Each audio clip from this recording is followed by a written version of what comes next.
everybody. ഇന്നത്തെ video നമ്മൾ ചെയ്യാൻ പോകുന്നത് ഓപ്ഷൻ ട്രേഡിങ്ങിനെ കുറിച്ചാണ്. ചിലർ സ്വിംഗ് ട്രേഡേഴ്സ് ആയിരിക്കാം, അല്ലെങ്കിൽ ഇക്വിറ്റിയിൽ മാത്രം ട്രേഡ് ചെയ്യുന്നവരായിരിക്കും. അവർക്ക് ഈ ഓപ്ഷൻ ട്രേഡിങ്ങിനെ കുറിച്ച് വലിയ ധാരണ ഉണ്ടായിരിക്കില്ല അല്ലേ? അപ്പം ഇത് ബിഗിനേഴ്സിന് വേണ്ടിയിട്ടുള്ള വീഡിയോ ആണ്. എന്താണ് ഓപ്ഷൻ ട്രേഡിംഗ്, എന്താണൊരു കോൾ ഓപ്ഷൻ, എന്താണൊരു പുട്ട് ഓപ്ഷൻ, എങ്ങനെയാണ് നമ്മൾ ഈ ട്രേഡിലേക്ക് എൻ്റർ ചെയ്യേണ്ടത് എന്ന കാര്യങ്ങളെല്ലാം നമ്മൾ ഈ വീഡിയോയിൽ ഡിസ്കസ് ചെയ്യുന്നുണ്ട്. അപ്പം എല്ലാവരും ഈ വീഡിയോ ഫുള്ളായിട്ട് കാണുക. ഇത് 2-3 പാർട്ടായിട്ടാണ് നമ്മൾ ചെയ്യുന്നത്, കുറച്ച് വലിയ ടോപ്പിക് ആയതുകൊണ്ട്. അപ്പം എൻ്റെ പേര് അഞ്ജന.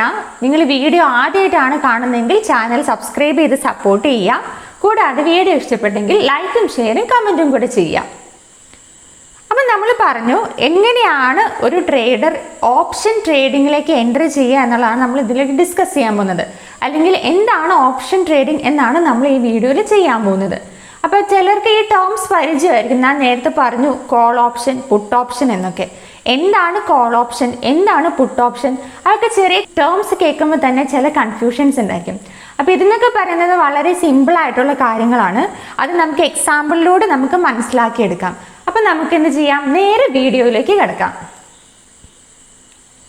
ഇപ്പം നമ്മളൊരു സ്റ്റോക്ക് വാങ്ങിക്കുകയാണ്. അപ്പോൾ അതായത് ഒരു സ്റ്റോക്കിന് ഷെയർ വാങ്ങിക്കുകയാണ്. അപ്പം നമ്മൾ എന്താണ്, അതിൻ്റെ ഓണർ ആവുകയാണ്.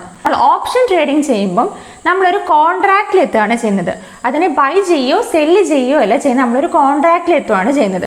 അപ്പോൾ ഈ ഒരു ഷെയർ ഓഫ് സ്റ്റോക്ക് വാങ്ങുന്നതും അതേപോലെ തന്നെ ഓപ്ഷൻ ട്രേഡിങ് ചെയ്യുന്നതും തമ്മിൽ എന്തൊക്കെ ഡിഫറൻസ് ഉണ്ട്, എങ്ങനെയാണ് ഇത് തമ്മിലുള്ള ഡിഫറൻസ് വരിക, എന്താണ് ഓപ്ഷൻ ട്രേഡിങ്ങിൻ്റെ ക്യാരക്ടറിസ്റ്റിക്സ് എന്നൊക്കെയാണ് നമ്മൾ ആദ്യം നോക്കാൻ പോകുന്നത്. ബിഗിനേഴ്സ് എല്ലാവരും കംപ്ലീറ്റ് ആയിട്ട് ഈ വീഡിയോ മസ്റ്റായിട്ട് വാച്ച് ചെയ്യാം. അപ്പം നമുക്ക് എന്തൊക്കെയാണ് ഓപ്ഷൻ ട്രേഡിങ്ങിൻ്റെ ക്യാരക്ടറിസ്റ്റിക്സ് എന്ന് നോക്കാം. ആദ്യം വരുന്നത് ഓപ്ഷൻ്റെ എക്സ്പിരേഷൻ ഡേറ്റ് ആണ്. അതായത് ഒരു ഓപ്ഷൻ നമ്മൾ ട്രേഡ് ചെയ്യണമെങ്കിൽ നമുക്ക് അതിനൊരു പർട്ടിക്കുലർ എക്സ്പിരേഷൻ ഡേറ്റ് ഉണ്ടാവും. അപ്പം ഒരു ഓപ്ഷൻ്റെ മന്ത്ലി എക്സ്പിരേഷൻ ഡേറ്റ് എന്ന് പറയുന്നത് എല്ലാ മാസത്തെയും ലാസ്റ്റ് തേഴ്സ്ഡേ ആണ് അതിൻ്റെ എക്സ്പിരേഷൻ ഡേറ്റ്. ആ പർട്ടിക്കുലർ ഡേറ്റ് കഴിഞ്ഞാൽ പിന്നെ നമുക്ക് എന്ത് ചെയ്യാൻ പറ്റില്ല, ഓപ്ഷനെ നമുക്ക് ട്രേഡ് ചെയ്യാൻ പറ്റില്ല. പക്ഷേ ഈ ഷെയർ ഓഫ് സ്റ്റോക്കിൻ്റെ കാര്യം പറയുകയാണെങ്കിൽ, ഷെയർ ഓഫ് സ്റ്റോക്ക് നമുക്ക് ഒരു ഷെയർ നമ്മൾ അതിൻ്റെ ഓണറായി കഴിഞ്ഞാൽ നമുക്ക് എന്ത് ചെയ്യാൻ പറ്റും, അത് ഹോൾഡ് ചെയ്യാൻ പറ്റും. എത്ര കാലത്തേക്ക് വേണമെങ്കിലും എന്ത് ചെയ്യാൻ പറ്റും, ഈ ഷെയറിനെ ഹോൾഡ് ചെയ്യാൻ പറ്റും. അപ്പം എക്സ്പിരേഷൻ ഡേറ്റ് എന്ന് പറയുന്നത് എന്താണെന്ന് ക്ലിയർ ആയി കാണുമല്ലോ അല്ലേ? അടുത്തതാണ് സ്ട്രൈക്ക് പ്രൈസ് എന്ന് പറയുന്നത്. ഒരു ഓപ്ഷൻ എന്തുണ്ടാവും, ഒരു പർട്ടിക്കുലർ സ്ട്രൈക്ക് പ്രൈസ് ഉണ്ടാവും. അപ്പോൾ അത് നമുക്ക് സെല്ല് ചെയ്യാനും ബൈ ചെയ്യാനും നമ്മൾ ഈ ഷെയർ ഓഫ് സ്റ്റോക്കിൻ്റെ ഒരു സ്ട്രൈക്ക് പ്രൈസിൽ നമ്മൾ കൺവേർട്ട് ചെയ്തിട്ടാണ് എന്ത് ചെയ്യുന്നത്, നമ്മൾ ഓപ്ഷൻ ബൈ ചെയ്യുന്നത്. ഇപ്പോൾ ഒരു ഓപ്ഷൻ്റെ സ്ട്രൈക്ക് പ്രൈസ് എന്ന് പറയുന്നത് 100 റുപ്പീസ് ആണെങ്കിൽ നമുക്ക് ഒരു ഓപ്ഷൻ ബൈ ചെയ്യാൻ ഷെയർ ഓഫ് സ്റ്റോക്കിൻ്റെ സ്ട്രൈക്ക് പ്രൈസ് ആയ എത്ര, 100 റുപ്പീസിൽ നമുക്ക് അത് ബൈ ചെയ്യാനായിട്ട് പറ്റും. ഈ വാല്യൂ ഇൻക്രീസ് ചെയ്താൽ മാത്രമാണ് നമുക്ക് എന്തുണ്ടാവുക, ബെനിഫിറ്റ് ഉണ്ടാവുക. അപ്പോൾ ഒരു കോൾ ഓപ്ഷൻ വരുമ്പം അതിൻ്റെ വാല്യൂ ഇൻക്രീസ് ചെയ്താൽ മാത്രമാണ് നമുക്ക് എന്ത് ഉണ്ടാവുള്ളൂ, ഒരു പ്രോഫിറ്റ് അല്ലെങ്കിൽ ബെനിഫിറ്റ് ഉണ്ടാവുള്ളൂ. അപ്പോൾ സ്ട്രൈക്ക് പ്രൈസ് നമ്മൾ കണ്ടു. പിന്നെ കണ്ടത് എക്സ്പിരേഷൻ ഡേറ്റ് ആണ്. നെക്സ്റ്റ് വരാൻ പോകുന്ന ക്യാരക്ടറിസ്റ്റിക്സ് എന്ന് പറയുന്നത് ഓപ്ഷൻ കോൺട്രാക്ട് മൾട്ടിപ്ലയർ ആണ്. എന്ന് വെച്ചാൽ ഇപ്പം നമ്മളൊരു ഷെയർ വാങ്ങി, അപ്പം 100 രൂപയുടെ ഒരു ഷെയർ ആണെന്ന് വിചാരിക്കുക. ആ 100 രൂപ കൊടുത്താൽ നമുക്ക് എന്ത് കിട്ടും, ആ ഒരു ഷെയർ പർട്ടിക്കുലർ ഷെയറിൻ്റെ ഓണർ ആവാനായിട്ട് നമുക്ക് പറ്റും. പക്ഷേ ഇപ്പോൾ ഒരു ഓപ്ഷൻ കേസ് വരുവാണെങ്കിൽ അത് അങ്ങനെ നമുക്ക് വാങ്ങാനായിട്ട് പറ്റത്തില്ല. കാരണം എന്താണെന്ന് വെച്ചാൽ ഇപ്പോൾ ഒരു ഓപ്ഷൻ ഇപ്പോൾ 50 റുപ്പീസിൻ്റെ ഒരു ഓപ്ഷൻ ആണെങ്കിൽ നമ്മളൊരു ഓപ്ഷൻ ബൈ ചെയ്യുമ്പോൾ നമുക്ക് അതിനൊരു പർട്ടിക്കുലർ ലോട്ട് സൈസിൽ മാത്രമാണ് എന്ത് ചെയ്യാൻ പറ്റുള്ളൂ, ഈ കോൺട്രാക്റ്റിൽ നമുക്ക് എൻട്രി ചെയ്യാനായിട്ട് പറ്റുള്ളൂ. അപ്പം ഒരു 100 ഷെയർസിൻ്റെ കോൺട്രാക്റ്റ് ആണെങ്കിൽ നമുക്ക് ആ 100 ഷെയർസ് നമുക്ക് ആ ഒരു ഫുൾ ഷെയർ നമുക്ക് വാങ്ങണം. അപ്പോൾ 50 റുപ്പീസിൻ്റെ ഒരു ഓപ്ഷൻ ആണെങ്കിൽ നമുക്ക് അവിടെ എത്ര രൂപ മുടക്കേണ്ടി വരും, 5000 രൂപ മുടക്കേണ്ടി വരും. അതാണ് എന്ത്, ഓപ്ഷൻ പ്രീമിയം എന്ന് പറയുന്നത്. നമ്മുടെ കോൺട്രാക്റ്റിൽ വരുന്ന തുകയാണ് എന്ത്, ഓപ്ഷൻ പ്രീമിയമായ ഈ 5.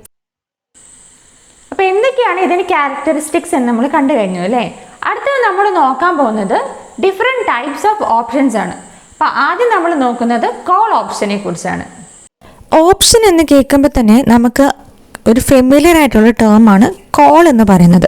അപ്പം എന്താണ് ഈ കോൾ ഓപ്ഷൻ എന്നാണ് നമ്മൾ ആദ്യം നോക്കാൻ പോകുന്നത്. അപ്പോൾ ഒരു കോൾ ഓപ്ഷൻ പറയുന്നത് ഫസ്റ്റ് ഓപ്ഷൻ ടൈപ്പാണ്.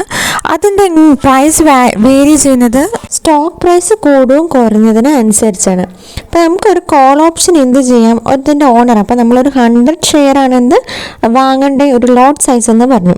അപ്പോൾ സ്റ്റോക്ക് പ്രൈസ് ഇൻക്രീസ് ചെയ്താൽ നമുക്ക് എന്ത് ചെയ്യും, നമ്മുടെ പ്രൈസും ഇൻക്രീസ് ചെയ്യും, നമ്മുടെ ഓപ്ഷൻ്റെ പ്രൈസ് ഇൻക്രീസ് ചെയ്യും. നേരെ മറിച്ചാണെങ്കിൽ എന്ത് ചെയ്യും, നമ്മുടെ പ്രൈസും ഡിക്രീസ് ചെയ്യും. അപ്പം നമുക്ക് കോൾ ഓപ്ഷനെ കൂടെ ബെനിഫിറ്റ് ഉണ്ടാകുന്നത് ഏത് കേസിൽ മാത്രമാണ്, സ്റ്റോക്ക് പ്രൈസ് ഇൻക്രീസ് ചെയ്യുമ്പോൾ മാത്രമാണ് നമുക്ക് കോൾ ഓപ്ഷനിൽ കൂടെ നമുക്ക് പ്രോഫിറ്റ് ഉണ്ടാകുന്നത്. അപ്പം ഇത്രയും കാര്യമാണ് എന്ത് നമുക്ക് കോൾ ഓപ്ഷനെ കുറിച്ചൊരു ഇൻട്രൊഡക്ഷൻ എന്ന രീതിയിൽ പറയാൻ പറ്റാവുന്ന കാര്യങ്ങൾ എന്ന് പറയുന്നത്. അതിനുവേണ്ടി നമുക്ക് റിയൽ ലൈഫ് എക്സാമ്പിളിലേക്ക് കിടക്കാം. ഇപ്പം നമ്മളൊരു പ്രോപ്പർട്ടി കണ്ടു, ആ പ്രോപ്പർട്ടി വാങ്ങാൻ നമ്മൾ ഇൻട്രസ്റ്റഡ് ആയി എന്ന് വിചാരിക്കുക. അപ്പോൾ ഇൻട്രസ്റ്റഡ് ആയി കറണ്ട് അതിൻ്റെ റേറ്റ് എന്ന് പറയുന്നത് ഒരു 20 lakhs ആണ്. ഇപ്പം നമുക്കറിയാം, കൂടാതെ നമുക്കൊരു ന്യൂസ് കിട്ടി, ഇത് വരും വർഷങ്ങളിൽ ഇതിൽ ഒരു ഹൈവേ പോകുന്നുണ്ട്, അല്ലെങ്കിൽ പുതിയ പ്രൊജക്ട്സ് എന്തൊക്കെയോ വരുന്നുണ്ട്, അപ്പോൾ ഇതിൻ്റെ റേറ്റ് കൂടാനുള്ളൊരു ചാൻസ് ഉണ്ടെന്ന് നമുക്ക് ഒരു ന്യൂസ് കിട്ടിയിട്ടുണ്ട്. അപ്പം നമ്മൾ എന്ത് ചെയ്യുക, അവിടെ ഒരു കോൾ ഓപ്ഷൻ ബൈ ചെയ്യുകയാണ്. അതായത് നമ്മൾ ഓണറുമായിട്ടൊരു കോൺട്രാക്റ്റിൽ വരികയാണ്, നമ്മൾ എത്തുകയാണ്. അതാണ് നമ്മൾ കോൾ ഓപ്ഷനിൽ ആദ്യം ചെയ്യുന്നത്. അതായത് 2 വർഷത്തിനുള്ളിൽ ഈ പ്രോപ്പർട്ടി ഞാൻ വാങ്ങിക്കോളാം എന്നുള്ളൊരു കോൺട്രാക്റ്റിൽ എത്തുകയാണ്. അപ്പോൾ എന്ത് ചെയ്യുക, 2 വർഷത്തിന് ശേഷം ഇതിൻ്റെ വില കൂടിയാൽ നമുക്ക് ലാഭവും, 2 വർഷത്തിന് ശേഷം ഇതിൻ്റെ വില കുറഞ്ഞാൽ എന്താണ്, നമ്മുടെ പ്രീമിയം, നമ്മൾ ആദ്യം പറഞ്ഞല്ലോ നമുക്കൊരു പ്രീമിയം എമൗണ്ട് നമ്മൾ കോൺട്രാക്റ്റുമായിട്ട് വരുമ്പോൾ നമ്മുടെ ഓണർക്ക് കൊടുക്കേണ്ടതുണ്ട്. ആ പ്രീമിയം നമുക്ക് നഷ്ടപ്പെടുകയാണ് ചെയ്യുന്നത്. ഇതാണ് ഒരു കോൾ ഓപ്ഷൻ്റെ റിയൽ ലൈഫ് എക്സാമ്പിൾ എന്ന് പറയുന്നത്. എങ്ങനെയാണ് ഇതെന്ന് നമുക്ക് നോക്കാം. അതായത് നമ്മളൊരു പ്രോപ്പർട്ടി കണ്ടു, പ്രോപ്പർട്ടിയുടെ വാല്യൂ 20 lakhs ആണ്. അപ്പം നമ്മൾ എന്താണ്, ഈ പ്രോപ്പർട്ടി വാങ്ങാൻ ഇൻട്രസ്റ്റഡ് ആണ്. എന്തുകൊണ്ടാണ് നമ്മൾ ഇൻട്രസ്റ്റഡ് ആയത്, 2 yearsൽ, അതായത് നമ്മുടെ ഒരു എക്സ്പിരേഷൻ ഡേറ്റിനുള്ളിൽ ഇതിൻ്റെ വാല്യൂ ഇൻക്രീസ് ചെയ്യും എന്നുള്ളൊരു അസംപ്ഷൻ വെച്ചുകൊണ്ടാണ് നമ്മൾ ഈ പ്രോപ്പർട്ടി വാങ്ങാൻ ഇൻട്രസ്റ്റ് ആവുന്നത്. പക്ഷേ നമ്മൾ എന്ത് ചെയ്യുന്നുണ്ട്, ആ മൊത്തം എമൗണ്ട് കൊടുത്തിട്ട് ആ പ്രോപ്പർട്ടി ബൈ ചെയ്യുന്നില്ല. പകരം നമ്മൾ എന്താണ് ചെയ്യുന്നത്, ഒരു കോൾ ഓപ്ഷൻ ബൈ ചെയ്യുകയാണ് ചെയ്യുന്നത്.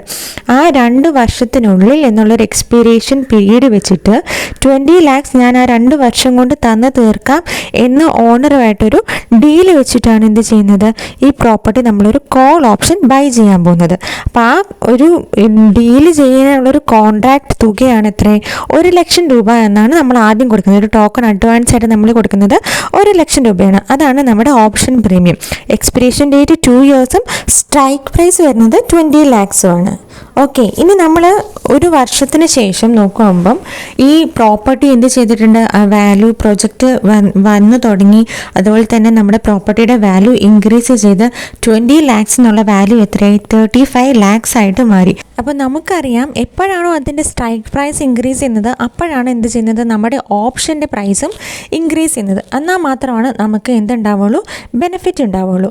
ഓക്കെ, ഇത് 1 വർഷം കൊണ്ട് നമ്മൾക്ക് നടന്ന കാര്യങ്ങളാണ്. അതായത് നമ്മുടെ അസംപ്ഷൻ എന്താകുന്നുണ്ട്, ഓൾമോസ്റ്റ് കറക്റ്റായിട്ട് വന്നിട്ടുണ്ട്. നമുക്ക് ഇവിടെ കാണാൻ പറ്റും, അതായത് നമ്മുടെ പ്രോപ്പർട്ടിയുടെ പർച്ചേസ് വാല്യൂ എന്ന് പറയുന്നത് 20 lakhs ആയിരുന്നു. ഇപ്പോൾ കറണ്ട് അതിൻ്റെ അസറ്റ് വാല്യൂ എന്തായി, 35 lakhs ആയി. അപ്പോൾ നമുക്ക് എന്തായി, നമ്മുടെ പ്രോഫിറ്റും കൂടി അത് 15 lakhs ആയി. അപ്പം 1 year കൊണ്ട് നമുക്ക് എത്ര പ്രോഫിറ്റ് കിട്ടി, 50 lakhs എന്നുള്ള പ്രോഫിറ്റ് കിട്ടി.